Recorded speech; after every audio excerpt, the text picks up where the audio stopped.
Hey guys, welcome in. It's been a while since I've done any kind of gameplay video or review trailer, and this game, Dragonkin The Banished, has been popping up on my feed left and right. I thought, hey, what the heck? Let's get into it. Let's see what it's about. I went through, I played it. As you watch me play, you're gonna get my live experience of what I think of the game. There's a lot of I don't know and don't understands. This is cool, this is not. But I will say it's free. The demo right now is free on Steam. So you can go grab the demo, you can play the demo, you can watch me play it, see if you're interested in it for sure. I'm going to say I like it, but I don't like it. It's not 100%. There's things I'd rather play. However, I think it does have some interesting aspects to it, and you'll kind of see me discover these things as we watch the video. So let's not talk too much about what we're going to see and just jump into what we've seen. So let's get it. I'm just want to go ahead and call out some things that I see. It looks good. The graphics look good. Of course, we got a dodge. They give us some skills. Left click, right click, 1, 2, 3. All right. So we're 1, 2, 3 in it. And left clicky, right clicky. Let's see what we got here. It doesn't look bad. Oh, okay. That's a cool skill. Damage numbers look good. What's this? You can smash a lot of stuff. All right. Did I go the wrong way? There's no mini-map? Intriguing. There is no mini-map. All right. Oh, okay, here we go. Nope, never mind. I don't know, I automatically went to the right, and it looks like we're supposed to go to the left. Yeah.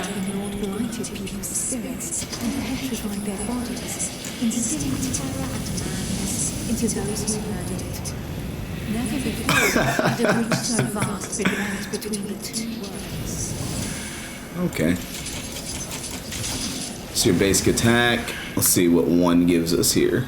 It was here, at this wound between worlds, that the corruption was most. So what? Can I just? Oh, okay. I'm using some mana out on that one. The people succumbed to Let's see, what's 2 give us?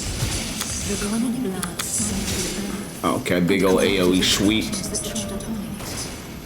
pitiful in their wretchedness, and too weak to resist the command. Oh, okay, cool little shield bash skill. Nice animation on it. And gave in to calamity. So it seems like, you know, you're pretty much awesome right now. Cool. You're super overpowered. She's talking. I don't know what she's saying. Oh, laser beam or fire beam. What was that? Cool little rift.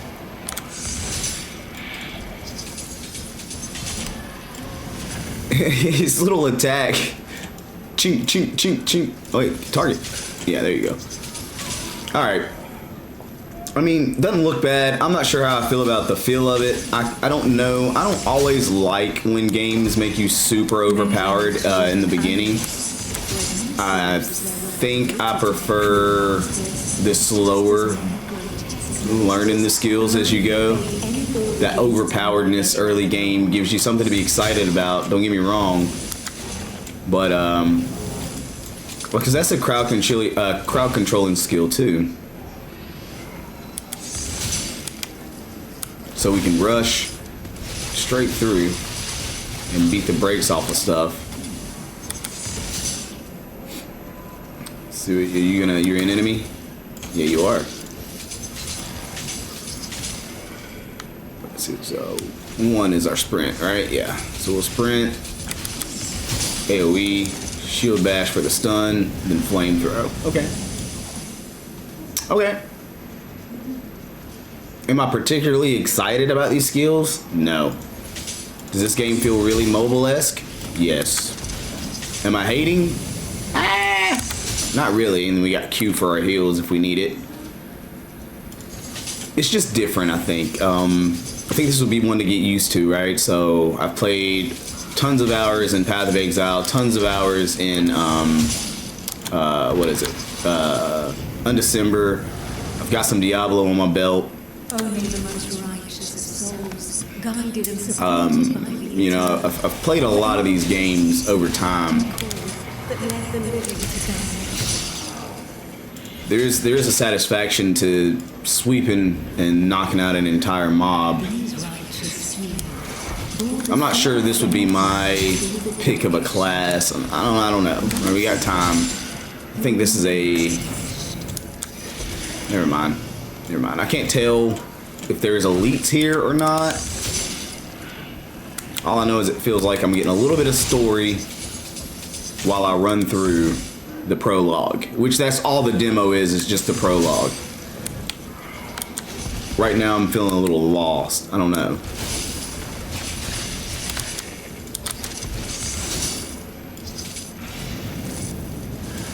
I've never been a flamethrower or like channeled skill fan. With the lack of a mini-map, it does kind of make me wonder. You know what I mean? Like, I'm not the biggest fan of the lack of mini-map. At least give me the mini-map. You don't have to give me all the objective points, but I like a mini-map.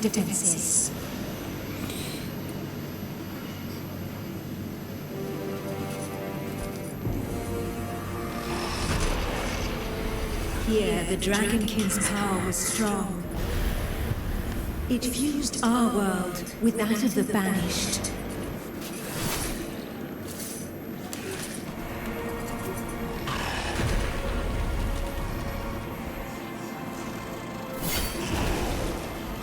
Godefroy of Clairval heroically broke through and shattered their defense barriers.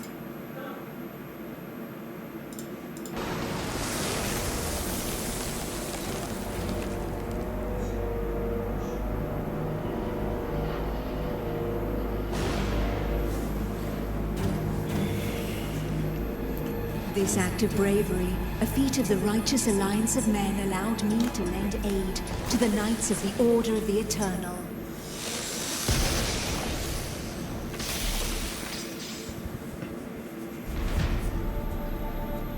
Me, Almantir, was that me?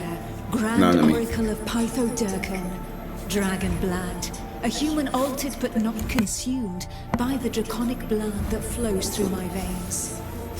My sisters and I have powers given to us by the dragon, but our souls remain our own. Okay, so things are clicking a little bit better now. I see that what they've done, what you're getting now is essentially we're going to get to experience each class. So you get to taste each class that's available through the prologue. All right. Initially, I was gonna hate on this. I'm not sure. I might actually like it now. But let's continue on. Let's continue on testing out these skills, right? So, okay, I'm a fan of that. The AOE spark skill looks really cool. That's the one. We just hit the one. The right click is I don't know what the hell that was, but it's pretty badass. Oh, but it's, oh my gosh, it zaps through your mana. Whatever this is, zaps your mana. All right, so we got what, option number 2? This one we haven't tried yet. What is it? Oh, okay, yes, we did do one, number 2. Oh, okay, we got to teleport through 1, and 3 is gonna give us just huge ass lightning bolts coming down from the sky. All right, I like that. I like that. I find this class a little more satisfying. So it looks like to me what's happening is my right click is cascading. Yeah, so it's waves of electricity that move outward. I like the way it looks, tell you that. But dude, does it burn through your mana? All right.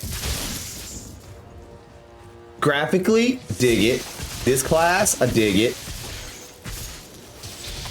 Question is, am I able to do this class mixed with the one that had the melee and the shield charge? Because I would like to do the shield charge and then blow up that right there. You know what I mean? I think that would be tight. I'm saying though, this one feels better. This one feels cooler than the first one they let me try. I don't like the auto attack spell. I feel like it lacks direction. And maybe that's the point. I don't know. I like that skill, the AoE. Wait, hold on.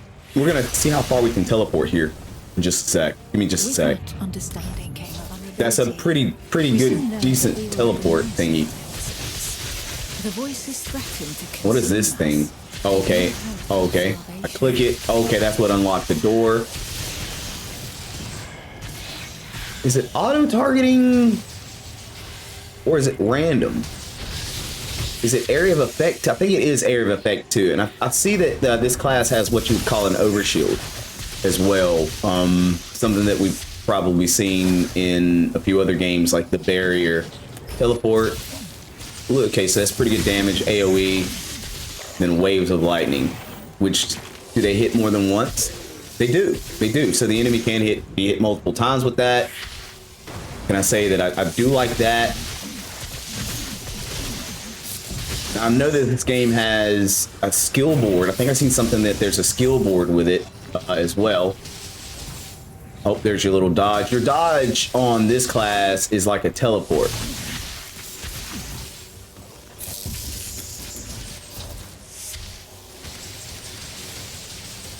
I don't like the basic attack skill so far on this one. But I mean, the carnage that's available, what you can do with this class as far as DPS is kind of, I haven't been using that one. Oh, okay, wait. It causes those to come down, and then on top of that, there's a delayed explosion that occurs. Look at this, boom. That was kind of cool. I like that. All right, I'll give it some credit. I don't know. It's not that it feels clunky. I'm not a fan of the spell. I mean, I know the purpose is to not make anything super broken, OP overpowered. Hence why this skill it just zaps mana 1, 2, 3. 3 shots of that, and I'm letting my mana reload, right? Civilization fell alongside the blue dragon, Dragonkin. Yeah, that blew him off the map. That's intense. She's talking. I'm not a fan of lore while I play the game, obviously, because I'm not listening. I'm not paying attention. I'm more watching all the enemies fly around or blow up. So for me, I would rather there be breaks in this process to allow me to listen or read the lore a little bit better, just so I wouldn't feel like I had to stop and kind of listen harder. You maybe pump that volume up. Boom. Pretty cool. I'm gonna say this initially right now today in this moment in time, my like 20 minutes of playing. I would say add it to your Steam list. Closer to the There's something else to play in your downtime. That's where I'm gonna go with this so far. It hasn't taken my heart. It's something to play at this particular moment. No hate, no shade. I battled by his side, but my strategy was less direct. Okay, so I got to the point in the first character. Now I brought the second character to the point, and all right. A huge fire gargle. My draconic power allowed me to open up a passageway for the men of Nurogard. That's what she did. All of them prepared to make the ultimate sacrifice to save what remained of humanity. The hell?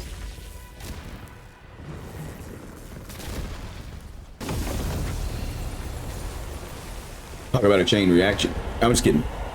Once this invisible barrier had been breached, they knew that their lives would hang by mere threads. But these warriors from the north cared little for the uncertainties of our plan. This must be the next character we in the heat of battle with their enemy was the greatest honor that could befall them. Led by the pale dragon blood Harold Truelson, the barbarian fleet had but one objective: to lure the enemy into the open sea and leave the path to the breach vulnerable.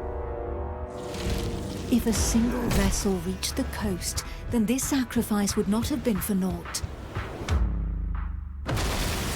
I don't know. Given what I'm seeing, Harold Truelson reached the hostile shore and avenged those fallen from the Toil clan.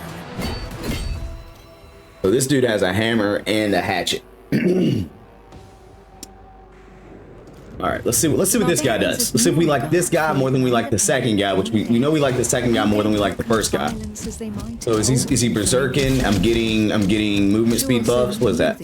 Haste. Yeah, so I'm getting haste on attacking. Surprise 1 is a leap slam.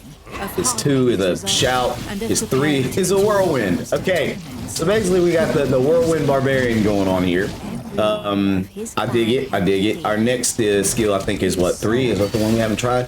Which is a smash AoE.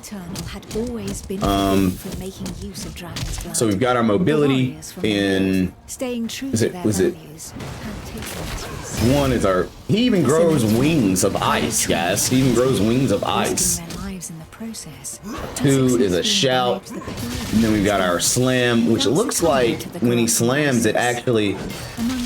It does kind of reverberate. You get a lot of mana on hit. Leap slam. Is there stacks? Is there a way this skill works? Not really. But we know that there are modifiers in this game to make the skills do different things. So I'm somewhat excited to see exactly what happens here.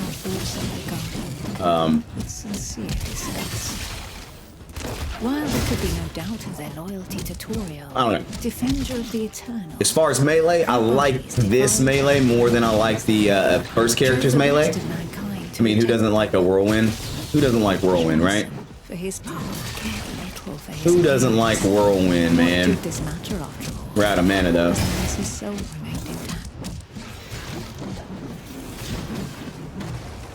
Let's see. Just spin to win, man. Spin to win. They do put a heavy emphasis on not auto attack. Like the damage of your skills is where you're going to be looking the most. What I see. You're not going to have like an auto attack bomber unless it's a way to regenerate your mana off whirlwind. Now give me whirlwind where the enemies that I hit have knockback and have a chance to hit other enemies. That'll be dope. That'll be dope. Health bars, graphics, overall look. Haven't seen me actually freeze an enemy or stun an enemy, I don't think. Well, with this character, he's got. Good lord, how many baddies rolled up on me right there, man? All the baddies. Is there bleed effects? Are there freeze effects? I don't know. I don't know. Fly, my flightless birds. All right, let's get over here. I mean, I like the character design, like the character look. I think that's cool. As unlikely as it was to succeed, could what the heck? Some of the creatures within the game obviously have an appeal to them. Like whatever that thing is, that's nifty, right? I just breathe some good old cold breath. Minty fresh, I believe, what that is. What is that, a turret? What is that? A flesh turret? The barbarian waited for the signal that would tell him where to carve a bloody path through enemy defenses and lure the dragons far away. That must be the signal. Oh, what? I stood on, I made it shoot. Okay, you know what? Chill. The Kongirati nomads, every bit as proud and as fearless as the warriors from the north, joined the alliance of men to help push back Sor Iknok. So we about to see a fourth class? Looks like we're going to be able to play a ranger. Hybrids, these tracker archers face the dragons steadfastly and seemingly without I didn't fear. expect that. Not one. So far we've got a melee carrying shield mage. We've got a electric mage. Each draconic monstrosity was we had our threat, but also barbarian two-hand with coal, or one two-wheel with coal. Now we're looking at what looks to be. I saw green poison, maybe. Maybe this is poison. Divine salvation. These nomads made full use of anything the earth and providence offered them in order to survive. All right. Low health, let's see what we got here. Find us something to hit. Still don't like that there's no mini map in the prologue. See things in such stark shades of black and white. All right. Oh, well, that's nifty. Do they pierce? Oh, wait, okay. So you get a wider shot with your right click. She rejected neither the ancestral traditions All nor right. the tracking of the Dragonkin, who had made it All right, so let's see what our one is. to excel in the arts of potions, Daggers? poisons, and draconic hybridization. Rain of arrows. Okay. How long would her people be able to continue traveling freely? So you can basically rain of arrows as much as you want right there. Well, not as much as you want. Of course, there's a mana cost to it. I don't know. The dash is kind of cool. The wide shot's kind of cool. That hits hard. The Order of the Eternal entrusted her with one of their most powerful relics. I think you get lifesteal on this character too.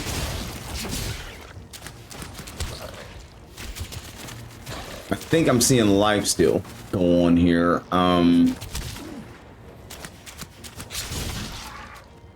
Not bad. Is there any other buffs you're really getting? Close the gap. I think that's what gets me, is you have gap closers, but you're not really a rogue. It's just an area effect skill. That's why you use the rain of arrows, I guess. This may not be suited for me, guys. This may not be suited. This class might not be the class for me. This scale had been pried from the hide of I wonder if you can make it where this skill will actually pierce, though. Back when these beings of light had pushed back the banished dragon lords that ventured too close to the surface. So what? What? That dash in, area of effect. Would be needed to push I don't know. back into the shadows. Not a fan. And that's because I'm normally hard pressed for, I like my ranger classes or my range classes to be, I'm really honestly auto attacky. I like the auto attack side of things when it comes to rangers. Like, skills are just a bonus, but most of my damage would come from the auto attack. Or being able to use an auto attack. Use a skill as an auto attack. Good mana regeneration doesn't cost a lot.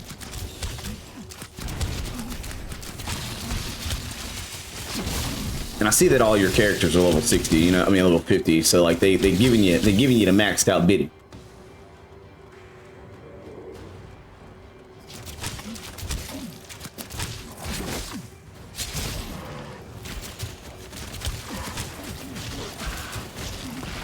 You can put that on. You can drop quite a few circles of arrows. Oh, okay. It was up to Eula, armed with Does it mean her we're that stone of shorter? light, to cast the invocation. She would then know whether she had been right to put her trust in the Order and in joining the Alliance. Big ass dragon.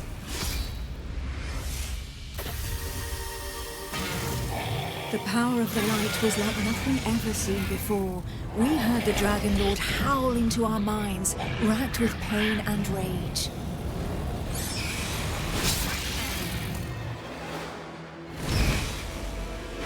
Damn. Got one swipe. What you gonna do? Okay, so they're dispelling some type of thing. Mundus, our souls suffered as from 1,000 deaths, but we held fast to our positions. Oh, you better drop that thing.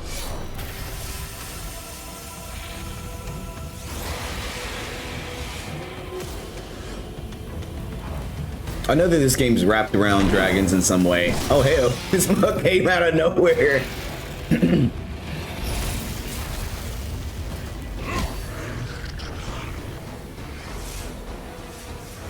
I don't think my man had a chin. Inch by inch, the divine light pushed the corruption back into the breach. And it was thus that the banished lord saw Ignog disappeared once From more whence you into the came, shadows, you shall go where back he would suffer again. eternal retribution. Until you were whole. You know what I'm talking about? Like, Tenacious D? No. Once calm fell, we were all that was left, the sole witnesses to the feat accomplished by the alliance of men. Paladin, mage. But more than ever, we knew that the taint of draconic depravity still festered in the depths of the abyss, impatient to break free once more. Thus, from the union of men and their allies that stood together in the face of the draconic threat, an elite corps was established within the Order of the Eternal, the Dragon Hunters. I believe that's it. I believe that's all we get out of it. And that's perfectly fine. If that's all we get out of it, that's cool. I think that gave me a really good idea of what it was like. What I didn't like, I don't know. Just the skill bar, 1, 2, 3, right click, left click, very simple. Feels mobile-esque. Feels like a game that I play on my mobile device. No shade. If it's coming to that, it might be. I don't know. I haven't looked it up. I just keep seeing this on my social media feeds. Then cool, right? The graphics look cool. I mean, as far as the gameplay, the cutscenes were mediocre. They look basic in my opinion with the cutscenes. But I wouldn't say there's anything special there. Like the overall character graphics while you play through the game, the enemies, the terrain, the world around you, not bad. I mean, you're not going to see anything exceptionally crazy out of these games anyway. Like I say, we just got done playing probably around 500 hours of Path of Exile 2. Dug into that during its early access. I had a lot of fun playing the monk class with that. So, when I see this game, I can't help but feel like there is some things that I like in Path that I'd like to see in these type of games. I know that we should be able right here to kind of look at our skill sheet, which is kind of going to be the make or break thing in my opinion. Like skill sheet's super important to me. And I say that because a game can play good, but if the skills are very streamlined to the point where you can't play around with your playstyle too much, or you can't do things that you normally wouldn't be able to do in a game, as to say, I'm not ecstatic about that. So here's our skill window. I guessed it was K. It was. These are all the modifiers that we've got. And this looks like it's going to be a quite intricate system at the end of the day. As we level up, we unlock more skill slots. That's cool, understandable. So basically, we've got a skill here. Wait, well, why don't we just look through this? Ancestral Grid and Fragments is what they call this. Your character skills, got it. But you still can't have but 5 skills at one time. What is this? Explosive Death, Wormling skill. Oh, okay, so here are your Wormling skills. Okay, all right. Keep moving, G. Skill modifiers. Okay, that's cool. The fragments containing modifiers, such fragment containing the skill and modifiers the skill. For each modification, a certain number must be reached by applying several identical modifiers. So in other words, in order to get the area of effect, got it. Now, I like this. This is kind of cool. So the way I'm looking at this, guys, is this skill has the area of effect thing going for it, right? So depending on how much, you see the little lightning bolt there? How much, the bigger the effect, right? So the area of effect is set to 3, which gives you a 15% bonus, but you can push that gen all the way up to 30 and get a 60% bonus. I like that. That's cool. Additional projectiles, bonus projectiles. The more energy is put into it, the more projectiles you get. Is there a quality difference? There is. These are only applying 1, these are applying 2, and these are applying 3. The highest rarity that we get to see is green on here. So common, uncommon, I'm guessing legendary. Yep. Unlike skills and modifiers available have varying levels of rarity. The rarest modifiers make it possible to achieve these numbers more quickly. All right, Wormling skills. They can be attached to or can act as skills and as modifiers, cannot be used directly. Okay. I think I seen that somewhere. Compatibility is physical, so keywords. All right, yep, we know what that does at the end of the day. If you don't, then you'll probably get a tutorial about that. When a character skill is affected by at least 8 modifiers, it's upgraded to create a symbiosis with your worm. Okay, that's pretty nifty too. So to me, that's gonna mean that you're sitting around, you're gonna be playing with this board. You're gonna be playing with this board to the best of your ability. And the more you play around with the board, the more you're gonna get out of the board. What is this? What is this one? Did it say what this was? Poison Strike, Wormling. So this is your Wormling board. It's going to show you what it affects on the other board, turning blue. Interesting. Attributes. Your character is going to have skill points and attribute points.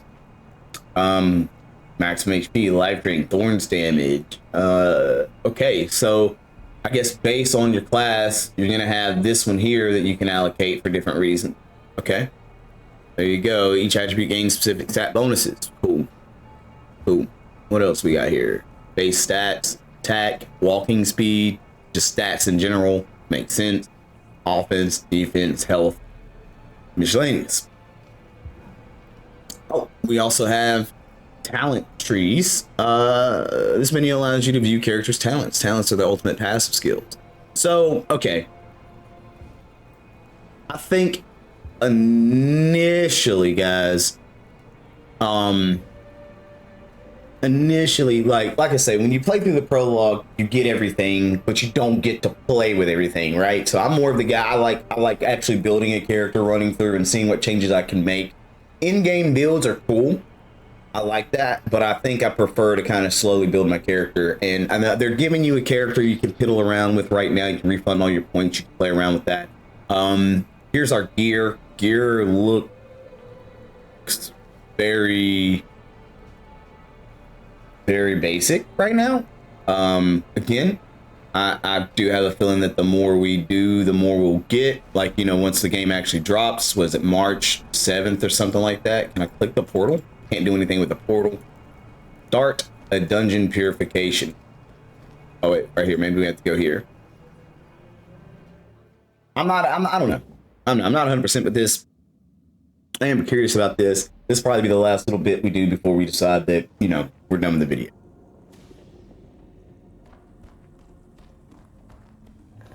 Oh, wow. Okay, so here's your bar for your progression on your dungeon. Of course, basic attacks, spin the winds. All right, area effect. I think me personally, I'm gonna put as much as I can on my basic attack, spin the winds, dude. Wait a minute. Y'all see that? My basic attack is throwing out little dang, that boy hurt. Oh, I died. But there you go, gear drop. Gear drop. If you return to combat, you will suffer a penalty to your maximum health until your next return to the city. Interesting. Let's return to city. Who knows? I might fiddle with this a little bit more. Like I say, I really like taking my own character from the base up and kind of learning the play style. So with that said, I'm excited to step into that part. I'm not as good just taking a character that's already built and not being able to experiment with it as I play the game. I feel like my learning curve is worse that way. I don't know. But yeah. I'm gonna say right now, rating this game, I like what I see out of it. I think the graphics are cool. The end game looks like it's gonna be intricate, interesting. Will it tell the test of time? We don't know. The story, I don't know. Since Diablo 4 story, I felt like I loved Diablo 4 story. It was very, very immersive and very great. This story, who knows? With what we got out of the prologue, yeah, it was interesting. Yeah, I could follow. But I don't like the fact that they gave me stuff like to listen to throughout the gameplay. I am not good at that. If it was like nonsense little conversations, like cool. But if you're giving me lore, you're giving me backstory, I hate to say this, but like save it for a cutscene for me so I can feel like I'm up to date. I don't want a million cutscenes, no, but I'm so focused on gameplay and learning the skills and how to use the skills that I'm probably not listening to the lore that you're offering me right then and there. So that's something that might be something to think about. But with that, guys, I haven't done a review video. I haven't done a gameplay video. I haven't done anything like this in a hot minute. So this is my first time back. Had a lot of fun doing it. I kind of want to dive more into this game. But also I kind of want to wait till it actually drops so I can see it at its full-fledged. If you guys have already played the prologue, if you guys have already played the demo, let me know what you've thought so far. It is free if you want to give it the shot, just to see what it's about. And let me know what you think. Is it clunky? Should I just go back and play Grim Dawn? Or is this one going to be worth looking forward to the drop in March? So let me know what you guys think. Mad love for sliding through, and we'll see you next time.